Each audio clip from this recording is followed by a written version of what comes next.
disse que a realidade do menor infrator, ela é bastante cruel, porque ou ela termina num confronto com policiais e ele acaba morrendo, ou ele acaba tendo que cumprir uma medida socioeducativa que, na verdade, não é realidade em todo o estado de Goiás. Muitos menores acabam indo para a cadeia. A cadeia não educa ninguém, né, adulto, muito menos o menor.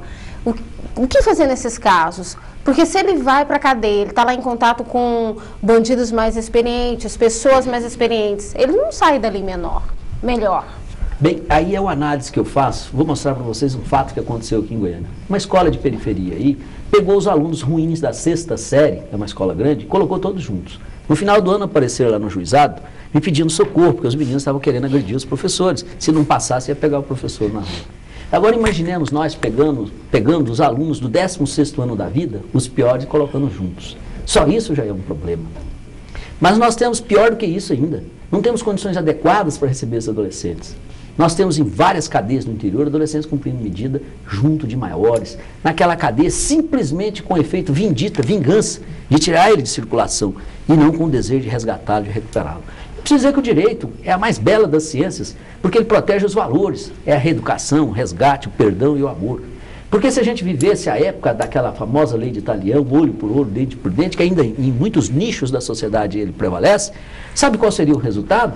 Uma humanidade cega e banguela. Doutor Maurício, mas na opinião do senhor, quando o jovem, o menor, já tem conhecimento, um menino de 12 anos que mata hoje, ele sabe o que está fazendo, um menino de 10 anos que mata, que rouba, ele sabe o que está fazendo hoje? Sabe, com certeza sabe o que está fazendo. Pois é, e essa discussão é que ocorre, por exemplo, quem está assistindo a gente agora, ou quem está me vendo o Liorcino, é amigo da gente, aquelas pessoas que têm aquele pensamento, não, se é bandido não recupera, quer dizer, como é que trabalha isso na cabeça da sociedade? Porque as pessoas próximas, você deve ter, todo mundo conhece familiares que falam, não, matou, então tem aqui não sei o que, tem que ser preso. Essa visão, ela é grande, né, em grande parte da sociedade. Como é que trabalha isso?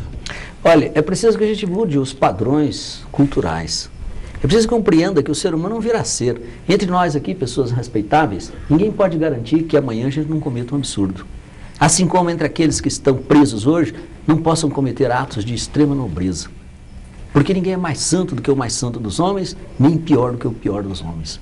E nós estamos construindo a humanidade. Então nós podemos amanhã sermos piores do que os piores do que nós. E esses piores poderão ser melhores. Agora nós precisamos dar condições para a gente promover esse respeito, essa dignidade, esse amor do ser humano.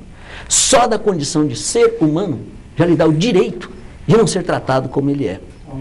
Ele, quando perde a liberdade, ele tem que perder só a liberdade, não é a dignidade. Agora, junto com a liberdade, ele precisa perder uma série de outras coisas. Eu, por exemplo, sou contra essas visitas íntimas, porque o sujeito perde a liberdade, não tem direito à visita íntima. É uma coisa que eu sou contrário. Mas, uma vez que perdeu a liberdade, ele não pode ser maltratado. Ele não pode... Eu, uma vez, mediei uma rebelião lá em Lusiânia, porque um policial entrou dentro da cela lá e rasgou a fotografia da mulher de um dos presos. Ele ficou indignado com aquilo. Veja bem, para ele, a única coisa do mundo que existia real para ele ali era aquela fotografia. O policial chega lá e rasga aquela fotografia, ainda fala uma bobagem para ele pulou no pescoço dele, virou uma rebelião lá dentro. Né? Então é preciso que a gente tenha essa consciência de que o ser humano, ele tem um grande remédio para ele é o único entre todos os seres que é capaz de amar. Os outros têm instinto, têm isso, mas nós não. Nós vamos fazer uso desse amor. O amor é remédio para tudo. Uma criança amada é diferente de uma criança detestada. Até posso dizer para vocês que nos Estados Unidos foi feita uma pesquisa para mostrar a razão da queda da criminalidade lá. Naquele livro Free Economics, que um jornalista, juntamente com um economista, escreveram. Ele chegou à conclusão que a criminalidade caía nos estados em que se aprovou o aborto. 15 anos depois, aprovada a lei do aborto, naquele estado a criminalidade caiu. Conclusão dele, as crianças que são criadas, mal amadas, indesejadas, elas são tendentes a virarem criminosas lá na frente. A criança precisa ser amada, desejada, querida, para ela poder incorporar esses sentimentos e traduzi-los para os outros. Isso aqui nós temos um problema com relação a esse tema que o senhor está falando. É comum as denúncias de jovens e adolescentes que são gays, ou são lésbicas, ou são travestis, que são expulsos de casa. A gente não tem notícia de pais, de família que expulsa seus filhos porque são negros, porque são deficientes, porque são índios. São expulsos e vêm para o mundo na marginalidade. As travestis vêm para a rua se prostituir, os meninos gays e as meninas lésbicas acabam tendo que conviver com um outro mundo, um mundo extremamente hostil. E como é que o senhor vê essa questão da rejeição da família à sexualidade dos adolescentes, especialmente num mundo onde esse tema está cada vez mais presente nos meios de comunicação, na internet? Preconceito é uma ideia pré-concebida. Ela é uma ideia que não carece de comprovação ou de efetivação.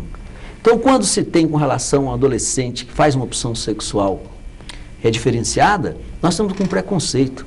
Isso não faz com que aquela pessoa deixe de ser um ser humano, mereça respeito, carinho, afeto e possa ter dignidade. Essa é uma mera opção de como fazer com o corpo. Agora, nós assistimos aí as pessoas condenarem os outros por conta disso. Já não é tempo mais de vivermos essa situação. Já não é tempo mais da gente olhar para o outro e entendê-lo como um ser menor só porque ele fez uma opção sexual diferenciada. Eu acho que isso é uma questão de cultura. Nós vamos levar isso para todos os rincões. Nós vamos cantar o amor, que é a linguagem do ser humano. Tá, nós somos únicos capazes de amar. Mas como trabalhar dessa forma? Porque aí, nesse caso, a gente tem que trabalhar os pais. Já não é mais o menor que está vindo para a rua. Como trabalhar os pais? Falar, olha, preconceito dentro de casa, expulsar o seu filho porque ele é gay, ou ela é lésbica. Normalmente essas pessoas assim agem porque tem a pressão da sociedade, tem algum grupo pressionando, e ele já tem dentro de si esse sentimento, aí isso aflora. Mas eu compreendo que é perfeitamente possível a gente fazer essa recomposição. Eu já tive caso lá no juizado de uma menina que chegou lá, que o pai tocou ela de casa porque ela chegou e disse, não, minha opção é ser homossexual, e o pai não aceitava de jeito nenhum, de jeito nenhum. E as perguntas que a gente começa a fazer, deixou de ser sua filha por isso? Deixou de amar você? Você ama ela só porque ela é mulher, ou porque ela não é mulher, ou por isso? Onde é que está a razão para a rejeição? Não existe essa razão, a não ser o preconceito. E pior que sofre muito, porque a pessoa depois vai sentir o estado de abandono que deixou o filho e se arrepender disso. E hoje nós vamos respeitar a criança e adolescente. E respeitá-lo não quer dizer, por exemplo, é muito comum a polícia falar, não pode tocar em adolescente. Conversa. É entendido como ato infracional toda aquela conduta do adolescente que seja considerado como um crime para o adulto. E quando isso acontecer, a polícia é obrigada a pegar aquele menino, fazer a apreensão dele em flagrante delito e levar para a delegacia. Não tem essa de não pegar, não. Tem que fazer isso. Inclusive, prevarica o policial que não faz isso. Agora, o que não pode é bater nele, como não pode no adulto também. O que não pode é dar condição degradante para ele de enfiar ele num camburão, algemar ele. Isso não pode, mas não pode com adulto também. Mas ele precisa ter esse tratamento de responsabilidade. Mas no caso de uma criança que, por exemplo, faz muitos furtos, a gente tem crianças que furtam, aí ficam alguns dias, voltam. Eu só quero fazer uma correção na sua fala. Não, só para entender. Furta, no mesmo bairro, essa criança furta, vai presa, volta, vai presa e fica. Esse vai e vem, né? Essa atitude, e as pessoas falam.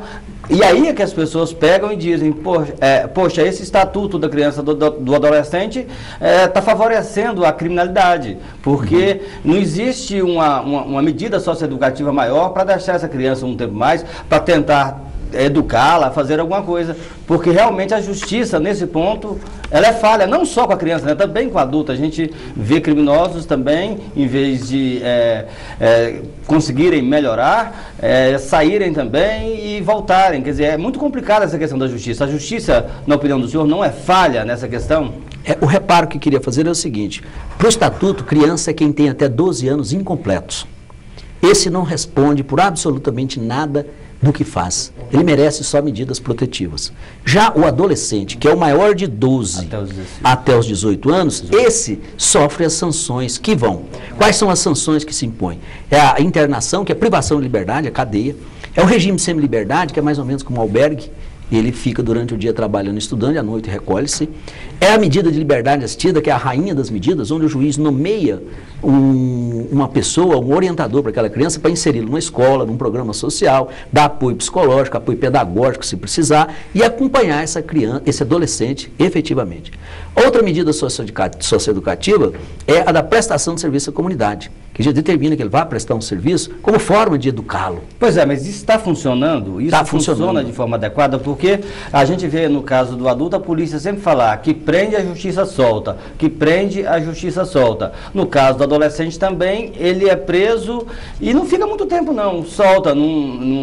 A medida socioeducativa, me parece que ela também não vem sendo trabalhada de forma adequada, no sentido de fazer com que essa criança possa se reinserir à sociedade, esse adolescente. Essas igrejas que estão trabalhando com essas crianças, elas estão conseguindo resolver o drama que o Pereira tem colocado, ou seja, a criança vai, a igreja está fazendo um trabalho com a família e lá na ressocialização está conseguindo trazê-la para a escola, está conseguindo arrumar um emprego para ela. Maurício, eu peço ao senhor que o senhor responda ao Leocino e ao Pereira no próximo bloco. A gente está conversando com o Dr. Maurício Porfírio Rosa, juiz da Infância e Juventude. O Roda de Entrevista volta daqui a pouquinho para o seu quarto e último bloco.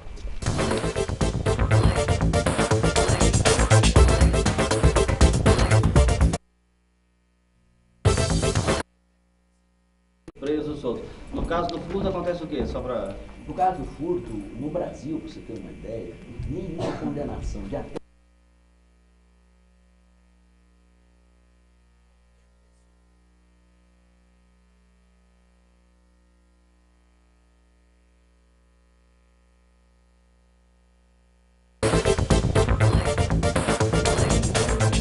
Bom, nós chegamos agora ao quarto e último bloco do Roda de Entrevista desta terça-feira, 29 de abril de 2008.